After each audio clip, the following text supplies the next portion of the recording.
Good afternoon, everyone. I'm Steve Ankerstar, host of the Ankerstar Wealth. Today, it's the afternoon show. A little too busy morning to get things out, but we finally got around to making this. We're going to make a few announcements up front. Then we're going to talk about three things today. We're going to talk about, if you read this crazy article or you've heard CNBC talking about the substitute Fed rate hike, it's nonsense. I will talk just a few seconds to that and debunk that myth of what that they're even talking about there. Secondly, we'll talk about retail earnings. Home Depot, Target, both headed higher today after releasing earnings this week. And of course, you know, retail and its impact on the overall economy is huge. And the last thing we're going to talk about is those I bonds that I talked you into last year that were paying 9% Well, they aren't anymore. They're paying in the fours now. So actually, treasuries are paying more than the inflation bonds. Remember, inflation. So therefore, your money would be better in treasuries. So those who bought them, how do you unwind them? How does all that work? Should you move them? Shouldn't you? I will talk to all that by the end of this. Before we begin, as reminders of financial education presentations, you have to do your own due diligence before acting upon anything you hear in this presentation. Full disclaimer information is available at Ankerstar Wealth. Now let's get started. First of all, with the announcements, as we pull up CNBC here, you heard me talk a couple of weeks ago about I was in this competition where one person gets to go to the World Series of Poker main event and playing it for the first time. I won that. I was so excited. Well, of the remaining pool of individuals, they competed again. Last night, and one of our advisors and partners, Joel Hansen, here at Ankerstar Wealth, won the other seat. So Joel and I get to go out and do kind of a bucket list item. So, and I watched the whole tournament, masterful as he navigated the whole thing. Poker's largely based on math and applied probabilities and stuff. So couldn't be more proud of his performance. And it just shows you that we're really good at math here at Ankerstar Wealth. So consider. All right, the next announcement. If you happen to be a CNBC Pro member, and it's not free, it costs, I think, $300 a year. Maybe I got a deal because I'm an advisor. I don't know. But if you want to consider it, if you're a junkie, if you will, like you have CNBC up on a screen all day, whether it's your TV or computer, but if you have it on computer, the CNBC Pro came out with some cool new things. And one of them is you're allowed to display, you make your own banners, right? So you can put your own stock tickers up here. You can put whatever you want. Right, your watch list. If you're a penny stock guru, you can put penny stocks across the top here. If you want to live in crypto world, knock yourself out. You can make your own crypto, put all your coins up here.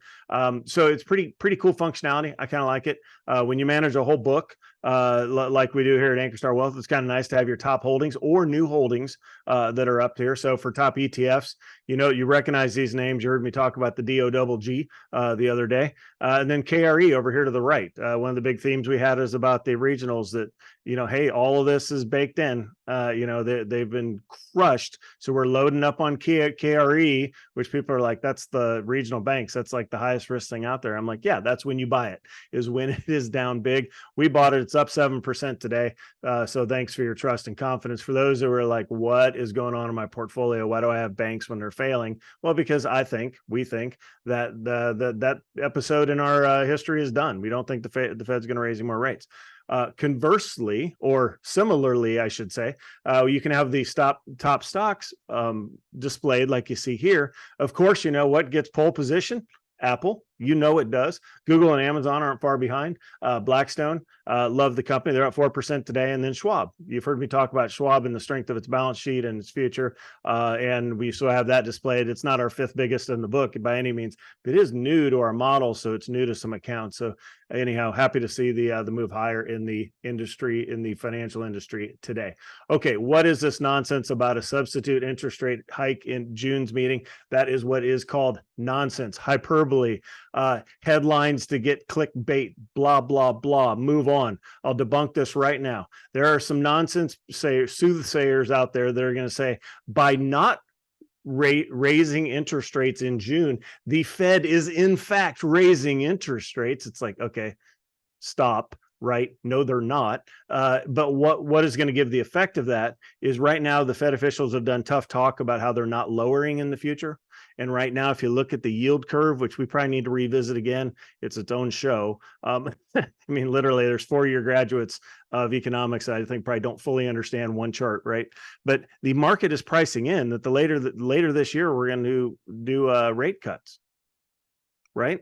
And by them, by the Fed using tough talk saying, no, that's not going to happen, that would have a similar effect to a rate hike. I don't buy their nonsense. I buy what they're getting at, but it's clickbait as far as a headline. So no, the market's basically saying the Fed's done. And I think that is the case. We shall see.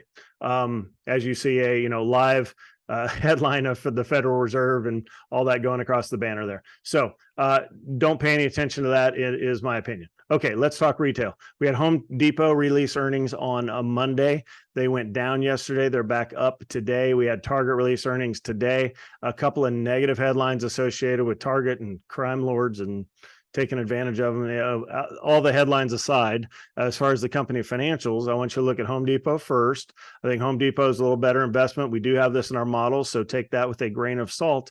It sold off down from 340 at its high. It's been down here all the way to almost 280, back up at 293.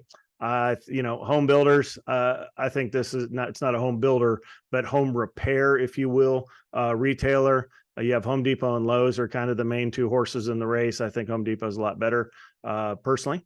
But you're going to have tornadoes. You're going to have these big weather event, Katrina, big hurricanes come in and wipe out. And, people are living and working from home. They're working on their houses more. I mean, the thesis is just so intact.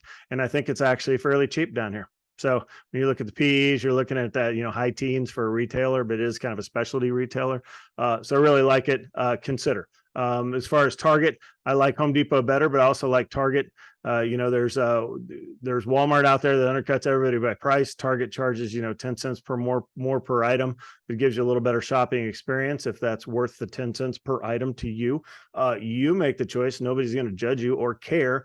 But Target out there is a fave, and it's been beaten up too. So let's go to the 1-year chart.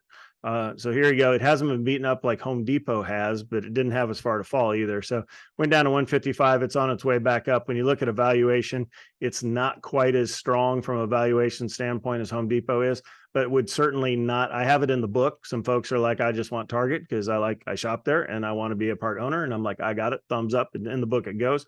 No problem with that. But if you had to choose between the two, Home Depot, I think, is better. So the importance of retail is that when you look at it for, 2023 starting at the beginning of the year, we know we're going to have interest rate hikes. We know, and then we're going to raise hikes till they break something. And, okay, that's done. Some banks failed. Okay, that's a good signal to stop raising rates. And then we're supposed to have this big recession. And the two competing factors out there is we've never not had a recession here. So that means we're going to have one because of all the rate hikes. But then the other competing factor out there is we've never had a recession with full employment. Right. So something's going to be wrong this time around. And so which is it? Well, I think obviously this leans more towards the importance of retail here is it leans more towards the thesis that we're not going to have a recession because of not only full employment, but people are out there spending their money. And if people are out there spending their money, then, we're not going to have a recession because people are still spending. They're not doing the tightening. So that's the importance of retail in that market. All right. Last topic for the day. We're going to talk I-bonds. When you bought these, it's like, hey, get in now. They're pegged to inflation. You're getting 9%. Well, you got that 9% for at least 6 months. You do lock that in. So the current rate is 4.3%. You're like, why would I do that instead of going into like a 6-month treasury? It's like, well, this is pegged to inflation. So you can treat this either a long-term buy and hold thing. And you're going to get, inflation adjusted, whether inflation is high or low. We all know that inflation will zoom again sometime. Hopefully it's, a 40-year break like it took between the 1980s and 2022. But you don't know. Right? Or you can cash it out. So let's kind of review.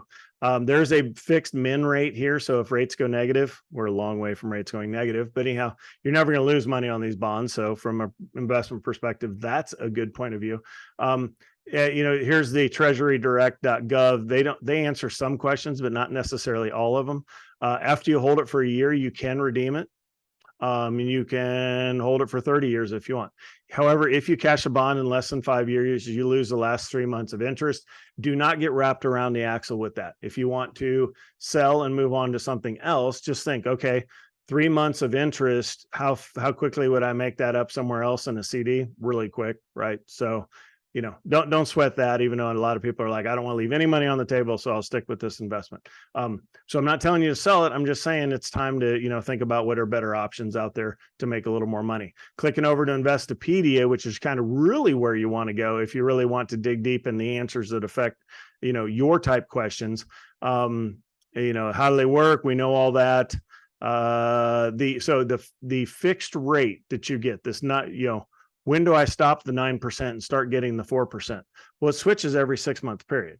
So you got the 9% from whenever you bought for that period, right? And then you got, I think it went to 7%. Now it's down to 4%.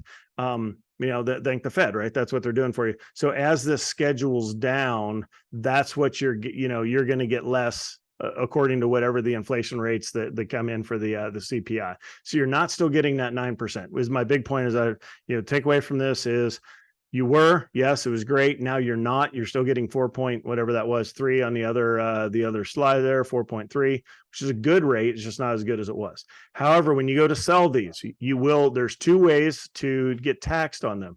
You can, and you did this when you set it up. So you either said tax me at the end when I sell it all. That's a lump sum at the end. Most people do that. Or you can do accrual. I mean, you're getting a tax form every year. So you would already kind of know if you've been in this for a little while. And then secondly, if you go to sell your I-bond and that money goes towards higher education, then at that point, the money from it, the interest from it is tax-free. So you can save yourself on the taxes if you have some form of education you can point this towards. And I think you can do it for a family member, like a grandparent could sell theirs and put it towards a family member. I don't know. I'd have to look that up.